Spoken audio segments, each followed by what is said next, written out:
اللہ کے محبوب علیہ السلام ایک دن مدینے سے گزر رہے تھے تو ایک شخص جس کا نام تھا سوا، تو وہ گھوڑا لیے جا رہا تھا، حضور کو پسند آ گیا، اس سے کہا کہ یہ بیچتے ہو؟ اس نے کہا بیچتا ہوں۔ کتنے کا؟ اتنے کا۔ کہا کہ رکو میں اس کی قیمت لے کے آیا اور تمہیں دیتا ہوں۔ گھوڑا چونکہ پسند آ گیا تھا حضور کو، تو آقا قیمت لینے گئے تو کسی نے اس کو رکے ہوئے دیکھا تو پوچھا یہاں کیوں کھڑے ہو؟ اس نے کہا مسلمانوں کے نبی سے اس گھوڑے کا سودا ہو گیا ہے تو وہ قیمت لینے گئے۔ اس نے کہا مجھے زیادہ پیسوں سے دے دو، تو اس نے کہا میں تو یار سودا کر چکا ہوں۔ اس نے کہا کہ کوئی گواہ تھا؟ کہا نہیں۔ کہا مکر جانا۔ اس کو پیسوں کی لالچ آ گئی، اس نے کہا ٹھیک ہے۔ حضور اتنے میں قیمت لے کے پہنچ گئے تو اس نے کہا میں نے تو آپ سے سودا کوئی نہیں کیا۔ حضور نے کہا ابھی تو سودا ہوا ہے۔ وہ کہنے لگا میں نے سودا کوئی نہیں کیا۔ لوگ بھی اکٹھے ہونے لگے، ہجوم بن گیا۔ اب حضور کہے میں نے گھوڑا خریدا ہے، وہ کہے میں نے بیچا نہیں۔ اب جب لوگوں کا ہجوم بنا تو لوگوں کے ہجوم کا بھی ایک پریشر ہوتا ہے، تو اس نے کہا کہ اگر بات لوگوں پہ چلی گئی تو صادق بھی یہ ہیں، امین بھی یہ ہیں، تو لوگ تو انہیں سچا کہیں گے۔ اس نے کہا اچھا آپ مجھے یہ بتائیں کہ جب دو آدمیوں کے مابین یوں نزاع بن جائے تو اس میں تسویہ کی صورت کیا ہوتی ہے آپ کی شریعت میں؟ تو حضور نے فرمایا میری شریعت تو کہتی ہے کہ جو مدعی ہے وہ گواہ لائے، والیمین علی من انکر، جو انکار کرتا ہے وہ قسم دے دے۔ اس نے کہا پھر ٹھیک ہے، آپ کا دعویٰ ہے کہ آپ نے گھوڑا خریدا ہے تو پھر آپ گواہ دیں، اور اگر آپ کے پاس گواہ نہیں ہے تو پھر میں قسم دے دیتا ہوں۔ جھوٹ اس نے پہلے بول لیا تھا، قسم دینا اس کے لیے مشکل نہیں تھا، اس کو یہ بھی پتا تھا گواہ کوئی نہیں۔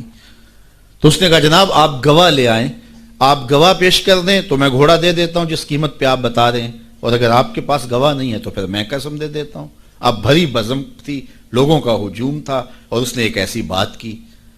قبل اس سے کہ کچھ دیر گزرتی، حضرت حذیفہ رضی اللہ تعالی عنہ، حذیفہ بن یمان الانصاری رضی اللہ تعالی عنہ آگے بڑھے اور کہا کہ گواہی مانگتا ہے؟ اس نے کہا جی میں گواہی مانگتا ہوں۔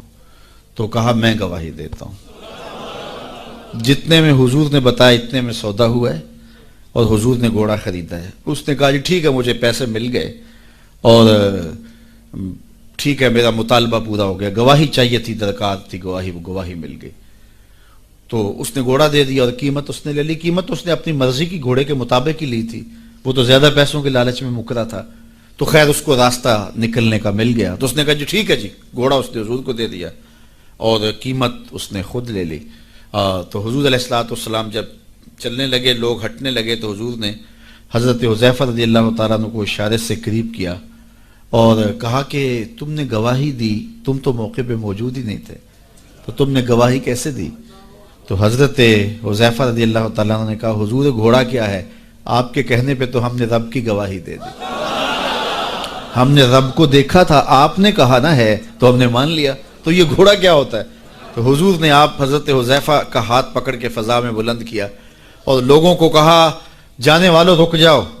لوگ ٹھہر گئے۔ کہا کسی عدالت کو کچہری میں گواہ کی ضرورت ہو تو میری شریعت 2 گواہ مانگتی ہے، لیکن جہاں میرا خزیمہ ہوگا، ہاں حذیفہ نہیں، خزیمہ بن ثابت انصاری رضی اللہ، جہاں میرا خزیمہ ہوگا وہاں ایک کی گواہی 2 کے قائم مقام ہوگا۔